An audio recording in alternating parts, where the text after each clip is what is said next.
जय Hind and hello guys, स्वागत है आपका आपके अपने यूट्यूब चैनल ज्ञानदेह होस्ट में। और इस वीडियो में मैं आपको बताने वाला हूं Indian army Agniveer vacancy 2026 online form के बारे में कि कैसे आपको इस भर्ती का फॉर्म फिलअप करना है। गाइस, इस वीडियो के अंदर आपको कंप्लीट जानकारी दी जाएगी लेटेस्ट अपडेट के साथ में। और चाहे आपको अग्निवीर जीडी पर अप्लाई करना हो या फिर अग्निवीर ट्रेड्समैन पर या आपका टेक्निकल पर, आपको इस वीडियो के अंदर इस तरह से जानकारी दी जाएगी कि आप किसी भी पोस्ट पर अप्लाई कर सकते हैं। एंड मैंने यहाँ पर स्पेशल अगर आपको अग्निवीर टेक्निकल पर अप्लाई करना है उसके लिए एक वीडियो अलग से बना दी है। साथ ही साथ अगर आपको एजुकेशन हवलदार पर अप्लाई करना है तो उसके लिए भी एक स्पेशल वीडियो मैंने बना दी है। इसके अलावा अगर आपको आर्मी नर्सिंग असिस्टेंट पर अप्लाई करना है जो कि परमानेंट वैकेंसी रहती है, उसके ऊपर कैसे फॉर्म भरना है उसकी भी स्पेशल वीडियो मैंने बनाई हुई है, जिसका लिंक आपको वीडियो को डिस्क्रिप्शन में मिल जाएगा। इस वीडियो के अंदर आपको सभी डिटेल्स बहुत ही अच्छे से दी जाएगी। और अगर फिर भी आपके मन में कोई सवाल डाउट रह जाए तो आप कमेंट के माध्यम से पूछ लेना। चलिए शुरू करते हैं। अगर आपने अभी तक भी वीडियो को लाइक शेयर नहीं किया हो तो कर दे और चैनल को सब्सक्राइब करके बेल आइकन ऑन कर ले। फिर जो लिंक वीडियो को डिस्क्रिप्शन में दिया है आप ओपन करेंगे तो जानेंगे कि इसमें एवरी ईयर 25,000 प्लस पोस्ट आती है और सभी कैटेगरी कैंडिडेट को 250 रुपये फीस पे करनी होती है। और फॉर्म आप लोग 1 अप्रैल 2026 तक भर पाएंगे। एग्जाम आपके 1 से 15 जून 2026 तक होंगे। एंड यहाँ पर आप देख सकते हैं कि कौन सी पोस्ट के लिए कितनी एज लिमिट है, सैलरी आपको किस तरह से मिलेगी, इसके अलावा किस पोस्ट पर अप्लाई करने के लिए क्या क्वालिफिकेशन चाहिए, उसकी पूरी इन्फॉर्मेशन आपको यहाँ पर दी गई है। फिजिकल एलिजिबिलिटी क्या चाहिए वो भी आप यहाँ पर चेक कर सकते हैं। फिर अगर आपको आर्मी हवलदार पर अप्लाई करना है तो आप इस वीडियो को वॉच करके अपना फॉर्म आर्मी हवलदार पर भर सकते हैं। या फिर आपके रिलेशन में कोई भी ऐसा हो जो कि इस पर अप्लाई करने के लिए एलिजिबल है तो उसको भी आप ये वीडियो शेयर कर सकते हैं। अभी गाइज यहाँ पर बात करते हैं कि कैसे आपको आर्मी अग्निवीर पर अप्लाई करना है। तो आप क्या करेंगे, इंपॉर्टेंट लिंक के सेक्शन से अप्लाई ऑनलाइन लिंक ओपन करेंगे। इसको ओपन करते ही आपके सामने यहाँ पर ये वाला इंटरफेस आएगा। अब यहाँ पर आने के बाद में आपकी जो भी स्टेट है वो आपको सिलेक्ट करनी है। फिर जो आपकी डिस्ट्रिक्ट है वो डिस्ट्रिक्ट आप यहाँ पर सिलेक्ट कर लेंगे। एंड देन फिर आपकी जो तहसील लगती है वो तहसील भी आपको सिलेक्ट कर लेनी है। हाइट आपकी कितनी है सेंटीमीटर के अंदर, आप आपकी हाइट यहाँ पर सिलेक्ट करेंगे। इसके बाद में डेट ऑफ बर्थ आपकी क्या है वो आप यहाँ पर कैलेंडर के ऊपर क्लिक करके सिलेक्ट कर लीजिए, पहले ईयर फिर आपका मंथ और उसके बाद में डे, तो आपकी डेट ऑफ बर्थ आ जाएंगी। क्वालिफाइंग कोर्स, तो आपकी क्वालिफाइंग कोर्स क्या है यानी कि हाईएस्ट क्वालिफिकेशन क्या है, तो जो भी आपने क्वालिफिकेशन कंप्लीट कर ली है या फिर कर रहे हैं वो आपको यहाँ पर सिलेक्ट करनी है। एंड देन फिर आपका जेंडर आपको सिलेक्ट करना है। फिर आपने ये जो क्वालिफिकेशन सिलेक्ट किया आपको बताना कि आप इसको कर रहे हैं या फिर पास कर चुके हैं। अगर पास कर चुके हैं तो आप पास सिलेक्ट कर लेंगे। इसके बाद में आप यहाँ पर मैरिटल स्टेटस के ऊपर क्लिक करके बताएंगे कि आप डाइवोर्स है, मैरिड है, अनमैरिड है, तो जो भी आपका स्टेटस है वो आप यहाँ पर टिक कीजिए। एंड देन यहाँ पर कुछ स्पेशल कैटेगरी दी गई है, अगर आपकी इनमें से कोई स्पेशल कैटेगरी है तो आप उसको टिक कर दीजिए,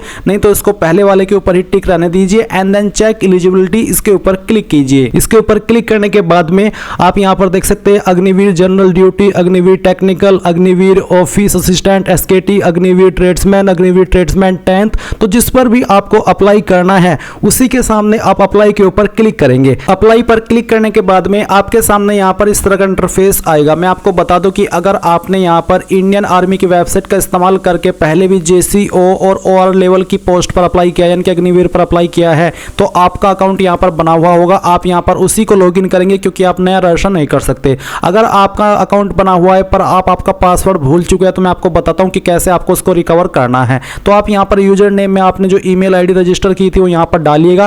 फिर पासवर्ड अगर आपको याद है तो डाल करके इसको लॉगिन कर लीजिए। अगर याद नहीं है तो आप यहां पर फॉरगॉट पासवर्ड इसके ऊपर क्लिक करेंगे। इसके ऊपर क्लिक करने के बाद में यूजर नेम में आपको आपकी रजिस्टर्ड ईमेल आईडी डालनी है जो कि आपने उस वक्त रजिस्टर की थी। फिर जो डेट ऑफ बर्थ आपने फॉर्म के अंदर भरी थी उस वक्त वो डीओबी भी आपको यहां पर सिलेक्ट करनी है। एंड उसके बाद में आपको यहां पर मैट्रिकुलेशन यानी कि 10th का जो सर्टिफिकेट नंबर है आपका वो आपको यहाँ पर भरना है। एंड फिर जो आपने मोबाइल नंबर आप यहाँ पर रजिस्टर किया था वो नंबर आप यहाँ पर डालिएगा। इसके बाद में आप सबमिट के ऊपर क्लिक करेंगे। इसके बाद में आपकी ईमेल आईडी के ऊपर आपको एक पासवर्ड सेंड कर दिया जाएगा जिसका इस्तेमाल करके आप लॉगिन कर लेंगे। पर गाइज अगर आप फ्रेशर है, आपने इस वेबसाइट का इस्तेमाल करके अभी तक कोई फॉर्म नहीं भरा तो आपको यहाँ पर रजिस्ट्रेशन के ऊपर क्लिक करना है और यहाँ से कंटिन्यू कर देना है। आप कंटिन्यू करने के बाद इंस्ट्रक्शंस आएंगे, आप इन सभी को चेक करने के बाद यहाँ पर कंटिन्यू के ऊपर क्लिक करेंगे। अब आपके सामने यहाँ पर 2 ऑप्शन है लॉगिन करने के या फिर कह लीजिए कि रजिस्ट्रेशन करने के। आपको बोला है कि आपकी जो इन्फॉर्मेशन 10वीं की मार्कशीट के अंदर है वही इन्फॉर्मेशन आपके जो आधार कार्ड है उसके अंदर होनी चाहिए, अलग अलग नहीं होनी चाहिए।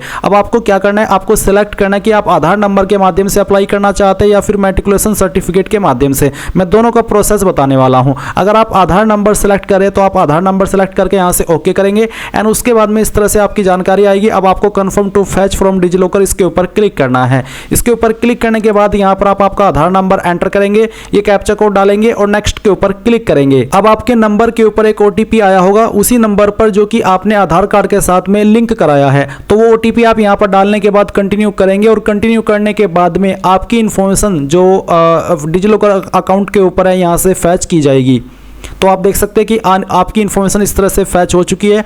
आप यहाँ पर आपका जो डोमिसाइल स्टेट है अब वो सिलेक्ट कर लेंगे, जिस भी स्टेट के आप निवासी है। आपका आधार नंबर आपको यहाँ पर फिर से एंटर करना है। कैंडिडेट का नेम यहाँ पर फैच कर लिया गया है, वही जो कि आधार कार्ड के अंदर दिया गया है। इसके बाद में आपको यहाँ पर पूछेगी क्या आपका नाम आधार कार्ड के अंदर और 10th के सर्टिफिकेट के अंदर सेम है। अगर हाँ तो यस, अगर आप नो करेंगे तो फिर आपको यहाँ पर ये बोला जाएगा कि आप आधार कार्ड के अंदर भी वही नाम करवाइए जो कि आपका 10th के सर्टिफिकेट के अंदर है। इसके बाद में आपको यहाँ पर आपके फादर का नाम देखने को मिलेगा जो कि आधार कार्ड के अंदर है, और फिर आप यहाँ पर नीचे आपके फादर का नाम लिखेंगे वही जो कि आधार कार्ड के अंदर है, और सेम नाम आपका 10th के सर्टिफिकेट के अंदर भी होना चाहिए। इसके बाद आप यहाँ पर मदर का नेम एंटर करेंगे। डीओबी भी आपकी यहाँ पर फैच कर ली गई है, और फिर आपके सामने यही सवाल है कि क्या आपकी डीओबी यहाँ पर जो दी गई है वो आपके 10th के सर्टिफिकेट के अंदर भी है। अगर हाँ तो आप यस कर दीजिए। फिर आप आपकी ईमेल आईडी एंटर करेंगे जो कि आप रजिस्टर करना चाहते हैं, आपका मोबाइल नंबर डालेंगे एंड देन ये कैप्चा कोड फिल करेंगे, और उसके बाद में आप यहां पर सभी जानकारी चेक करते हुए सबमिट पर क्लिक करेंगे। सबमिट पर क्लिक करने के बाद में जो आगे का प्रोसेस आएगा वो बताने से पहले मैं उन कैंडिडेट के बारे में बात करना चाहूंगा जो कि डिजिलॉकर के माध्यम से नहीं बल्कि मैट्रिकुलेशन सर्टिफिकेट के माध्यम से इसमें रजिस्ट्रेशन कर रहे हैं। तो उनको कैसे कहां पर क्या जानकारी भरनी है वो प्रोसेस भी आप जान लीजिए। तो गाइज आप यहां पर जब आधार नंबर सिलेक्ट किए थे, यहीं पर अगर आपके पास आधार नंबर नहीं है आप मैट्रिकुलेशन सर्टिफिकेट सिलेक्ट करेंगे। ये सिलेक्ट करने के बाद आप confirm to fetch from DigiLocker इसके ऊपर क्लिक करेंगे एंड देन फिर यहाँ पर आपको आपका बोर्ड सेलेक्ट करना है। जो भी आपका बोर्ड है 10th का वो आप यहाँ पर सेलेक्ट कर लीजिए।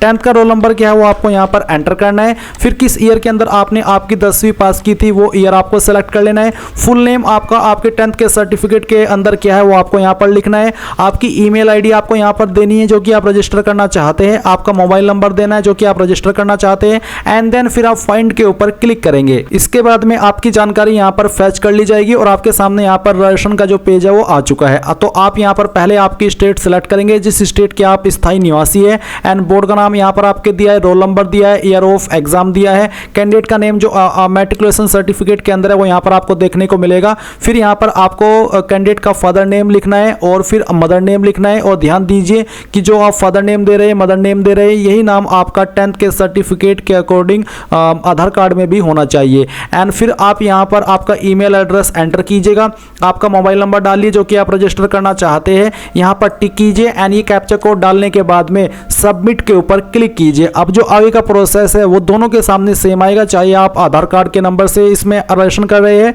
या फिर 10th के सर्टिफिकेट के नंबर से। अब गाइज आपने जो ईमेल आईडी भरी है वो ईमेल आईडी आपको चेक करनी है। उसके ऊपर आपको एक ईमेल मिली होगी जिसमें कि वेरिफिकेशन कोड दिया है, ये आप चाहे तो यहाँ से कॉपी कर लीजिए या फिर जो यहाँ पर दिया गया है सेम टू सेम आपको यहाँ पर एंटर ओटीपी के सेक्शन में लिखना है। ये कैप्चा कोड आपको डालना है एंड देन सबमिट के ऊपर क्लिक करना है। सबमिट के ऊपर क्लिक करने के बाद यहाँ पर एजुकेशन डिटेल का सेक्शन आपके सामने ये आएगा। अब आपको यहाँ पर क्वालिफाइंग कोर्स में सिलेक्ट करना है कि जो आपकी हाईएस्ट क्वालिफिकेशन है वो क्या है, तो वो आप यहाँ पर सिलेक्ट कर लीजिए और फिर बताइए कि आपने क्वालिफिकेशन पास कर ली है या फिर आप कर रहे हैं, तो जो भी है वो आप यहाँ पर टिक कर दीजिए। अगर पास कर चुके तो आप पास सेलेक्ट कर लेंगे। फिर है मैट्रिकुलेशन 10th बोर्ड, तो 10th आपने किस बोर्ड से की है, CBSE, ICSE, open school, other, state board. State board यानी कि अगर आप यूपी से है तो आपका स्टेट बोर्ड यूपी बोर्ड हुआ तो आप यहाँ पर वो सेलेक्ट कर लीजिए। मैंने स्टेट बोर्ड सेलेक्ट किया। स्टेट बोर्ड सेलेक्ट करने के बाद में अब मैं यहाँ पर उत्तर प्रदेश सेलेक्ट कर लेता हूँ। 10th का रोल नंबर यहाँ पर दिया है। फिर यहाँ पर है आर यू रिमस्टरिंग कैंडिडेट, क्या आप उम्मीदवार को फिर से तैयार कर रहे हैं, तो आप यहाँ पर नो ही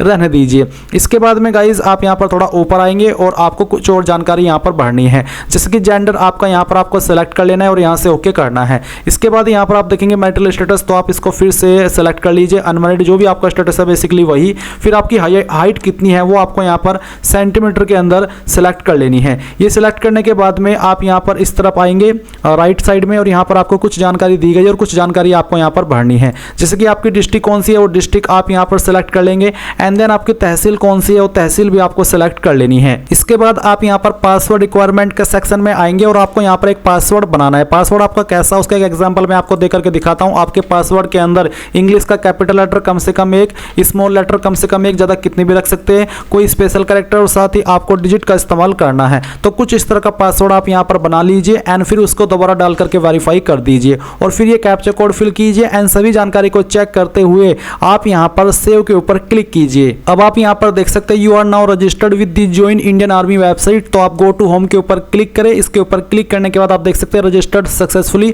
अब यहाँ से आप ओके कर दीजिए। अब ओके करने के बाद में आपकी सभी इंफॉर्मेशन यहाँ पर आ चुकी है। देन आपको यहाँ पर फिर से चेक एलिजिबिलिटी इसके ऊपर क्लिक करना है। इसके बाद गाइज आपको यहाँ पर आपकी वैकेंसी इसी प्रकार से दिखाई देगी जैसे कि मैंने आपको वीडियो की शुरुआत में दिखाई थी, जहां पर आपने एलिजिबिलिटी चेक करके अप्लाई के जो विकल्प है वो देखे थे। तो यहाँ पर अब आपके सामने ये सभी वैकेंसी आ चुकी है। ये वो सभी वैकेंसी जिस पर आप अप्लाई करने के लिए एलिजिबल है। और अगर आपका सवाल है कि क्या मैं 2 पोस्ट पर अप्लाई कर सकता हूँ, तो हाँ आप 2 पोस्ट पर अप्लाई करना अगर चाहते तो कर सकते हैं। तो आपको इनमें से जिस भी वैकेंसी के लिए अप्लाई करना है उसी के सामने आप यहाँ पर अप्लाई के ऊपर क्लिक करेंगे। इसके ऊपर क्लिक करने के बाद इस तरह से आपके सामने इंस्ट्रक्शंस आएंगे। अब आपको यहाँ पर कंटिन्यू के ऊपर क्लिक करना है। नाउ गाइज आपके सामने कुछ ऐसा इंटरफेस आएगा। यहाँ पर आपकी कुछ जानकारी भरी हुई है और कुछ जानकारी आपको भरनी है। तो जो भी आपका रिलीजन है वो रिलीजन आप यहाँ पर सिलेक्ट कर लेंगे। फिर आपकी क्लास इनमें से कौन सी है जो कि यहाँ पर आपको दी गई है, तो जो भी है वो आप सिलेक्ट कर लीजिए इनमें से। अगर इनमें नहीं है तो यहाँ पर एक ऑप्शन है अदर इंडियन सिटीजन, ये आप सिलेक्ट कर सकते हैं। पर अगर इनमें है तो आप इन्हीं में से सिलेक्ट कर लीजिएगा।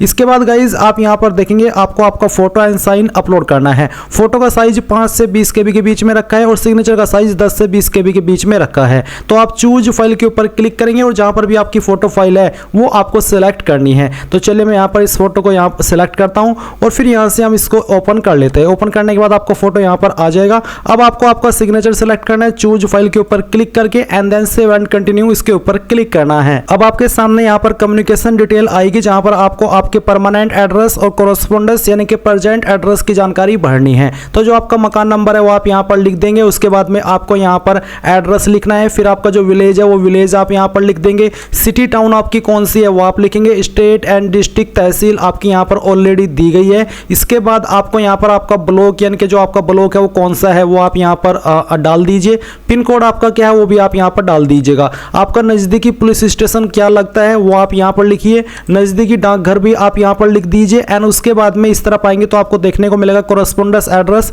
सेम एज परमानेंट एड्रेस, यानी कि अगर आपका परमानेंट और प्रेजेंट एड्रेस एक ही है तो आप यहाँ पर इसके ऊपर टिक कर दीजिएगा। अगर अलग है तो अनटिक करके अलग से भरिए और फिर आपको सेव एंड कंटिन्यू इसके ऊपर क्लिक करना है। अब आपके सामने यहाँ पर मिससेलेनियस डिटेल का सेक्शन आएगा जहां पर आपसे पूछा है स्पोर्ट। तो अगर आप स्पोर्ट्स कैंडिडेट है तो आप यहाँ पर यस करिए, नहीं तो नो ही रहने दीजिए। अगर आपके पास एनसीसी सर्टिफिकेट है तो आप यस करिए और फिर आपको बताना कि आपके पास ए है, बी है, सी है या फिर सी विद RD परेड, तो जो भी है वो आप यहाँ पर दे दीजिएगा। नहीं है एनसीसी सर्टिफिकेट तो नो कर दीजिए। फिर यहाँ पर गाइज आप थोड़ा सा नीचे आएंगे और आपको देखने को मिलेगा रिलेशन विद आर्मी पर्सनल। अगर आपका कोई पर्सनल है रिलेशन है आर्मी पर्सनल से तो आपको यहाँ पर उसको सिलेक्ट कर लेना, जैसे कि son of ex serviceman, son of serviceman, son of war window, son of window, तो जो भी है वो आप यहाँ पर सिलेक्ट कर लीजिए। अगर नहीं है तो आप सिलेक्ट के ऊपर रहने दीजिए। हाईएस्ट क्वालिफिकेशन आपकी क्या है वो आपको सिलेक्ट कर लेनी है।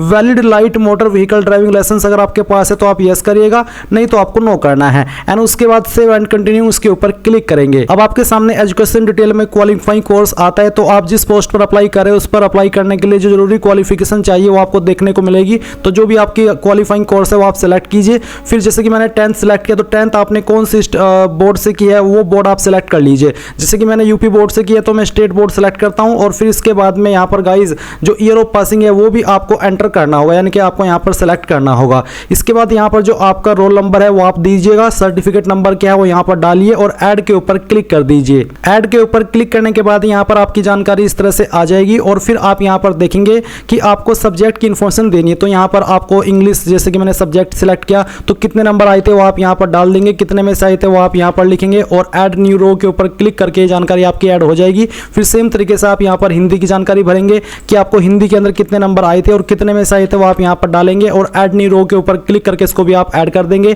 एंड देन फिर जो आपका तीसरा सब्जेक्ट था वो आपको सेलेक्ट करना है, कितने नंबर आपको आए थे वो आप यहाँ पर डाल देंगे, कितने में से आए थे वो आप यहाँ पर भरेंगे और ऐड न्यू रो के ऊपर क्लिक करके इसको भी ऐड कर देंगे। फिर फिर आते हैं आपके पास जो अगला सब्जेक्ट है वो, तो जो भी आपके पास अगला सब्जेक्ट है वो आप यहाँ पर सेलेक्ट कीजिए एंड देन फिर उसके अंदर आपको कितने नंबर आए थे वो आप यहाँ पर डालिएगा और कितने में से आए थे वो आपको यहाँ पर भरने हैं। ऐड न्यू रो के ऊपर क्लिक करके इसको ऐड कर दीजिए। फिर इसके बाद जो अगला सब्जेक्ट है आपके पास वो भी आप यहाँ पर सेलेक्ट कर लीजिए एंड उसके जो नंबर आपको आए थे वो यहाँ पर डालिए, टोटल नंबर डालिए, ऐड न्यू रो के ऊपर क्लिक करके इसको ऐड कर दीजिए। फिर यहाँ पर गाइज आपके पास जैसे कि हिंदी, इंग्लिश, मैथ, अदर्स आप सेलेक्ट कीजिए और फिर आपको यहाँ पर जो इसके अलावा आपके पास सब्जेक्ट था वो आपको यहाँ पर खुद से एंटर कर देना है। कितने नंबर आए थे वो यहाँ पर डाल दीजिए और फिर टोटल नंबर आपको एंटर करने हैं एंड देन फिर ऐड न्यू रो के ऊपर क्लिक करके इसको ऐड कर दीजिए and then save and continue के ऊपर क्लिक कीजिए। अब यहाँ पर आता है एग्जाम सेंटर। तो फर्स्ट चॉइस आप किस स्टेट को देते हैं वो आपको सेलेक्ट करनी है, उसकी किस सिटी को आपको देनी है वो आप यहाँ पर सेलेक्ट कर लीजिएगा एंड देन फिर आपको सेकंड चॉइस सेलेक्ट करनी है। स्टेट में आप चाहे तो सभी में एक ही सेलेक्ट कर सकते हैं बट सिटी अलग अलग होनी चाहिए, तो आप यहाँ पर इस तरह से दे दीजिए सभी चॉइस। फिर आता है application field by self through cyber cafe या फिर अदर एजेंसी, खुद से भरा है, साइबर कैफे में भरवाया है या आपने फॉर्म या फिर अदर एजेंसी, वो आपको बताना है and then save and continue उसके ऊपर क्लिक करना है। नाउ आपके सामने आपके फॉर्म का प्रीव्यू आ चुका है। आपने जो भी जानकारी भरी शुरू से लेकर अभी तक वो आपके सामने है। आप इन सभी जानकारी को चेक कीजिए एंड देन गाइज आप यहाँ पर अगर कोई जानकारी देख रहे कि गलत हो गई है तो आप एडिट के ऊपर क्लिक करके एडिट कर ले एंड देन अगर आपको लगता है कि आपकी सभी जानकारी सही है तो आप पे के ऊपर क्लिक करेंगे। पे के ऊपर क्लिक करने के बाद में यहाँ पर बोला कि once paid is non refundable respective of whether you appear for online C or not, यानी कि अगर आपने यहाँ पर एक बार इसमें फीस जमा कर दी तो आपकी वो रिफंड नहीं होगी। क्लिक ओके टू प्रोसीड और कैंसिल एप्लीकेशन, यानी कि अगर आपको फीस जमा करनी है तो आप ओके कर दीजिए। ओके करने के बाद में आपके सामने पेमेंट का पेज आएगा। आप अपनी एप्लीकेशन फीस यहाँ पर जैसे जमा कर देंगे तो आप अपने फॉर्म का फाइनल प्रिंट आउट ले पाएंगे। आप यहाँ पर हिस्ट्री ऑफ एप्लीकेशन में आकर के देख लीजिएगा कि आपने अभी किस पोस्ट पर अप्लाई किया है। तो इस तरह से गाइज आप लोग Indian army Agniveer online form 2000 को भर पाएंगे।